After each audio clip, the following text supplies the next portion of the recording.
समग्र जीवन में, संपूर्ण जीवन में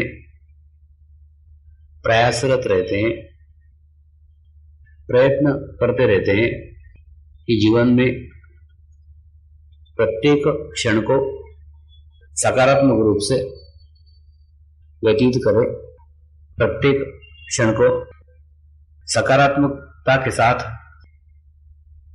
जिए और प्रत्येक क्षण में आनंद की प्राप्ति कर सके। और इसी आनंद की प्राप्ति के लिए कई लोग प्रार्थना स्थलों में जाते हैं, कई लोग पूजा स्थलों में जाते हैं, कई लोग इसी आनंद की प्राप्ति के लिए किसी पहाड़ के सानिध्य में जाते हैं, किसी समुद्र के सानिध्य में जाते हैं। यानी प्रत्येक क्षण जीवन में आनंद को खोजते रहते हैं। आनंद जहां भी मिल जाए, जहां भी प्राप्त हो जाए, उसे लेने की कोशिश करते हैं। कई लोग विभिन्न प्रकार के व्यसन करके, नशा करके भी क्षणिक आनंद का सुख प्राप्त करते हैं और आनंद का सुख प्राप्त करने का प्रयास करते हैं।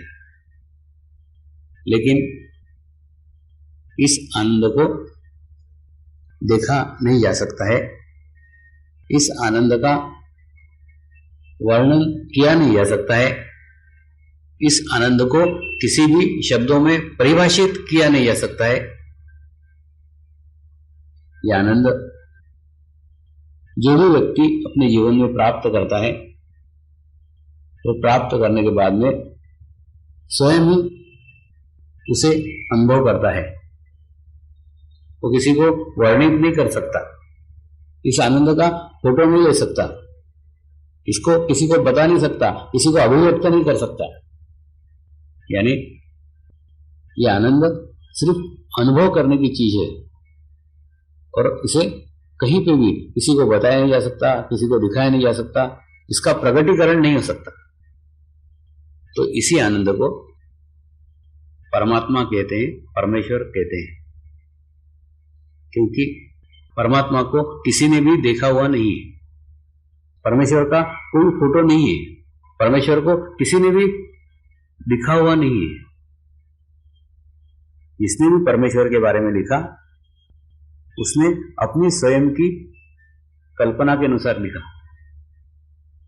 किसी ने भी परमात्मा का कोई रूप बनाया तो जो उसके अंदर भाव था, जो उसके भीतर भाव था, उसी भाव को प्रकट किया है।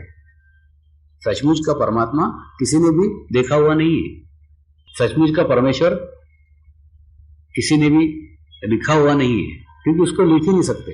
वो कोई भी चित्र बनाने के परे है, वो शब्दों के परे है, उसका वर्णन शब्दों से किया ही नहीं जा सकता। तो ऐसी ही सकारात्मक आनंद की प्राप्ति के लिए मनुष्य ने अलग अलग मार्गों का अवलंब किया है। मैंने भी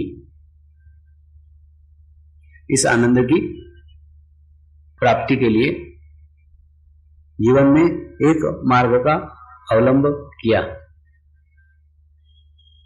तो मार्ग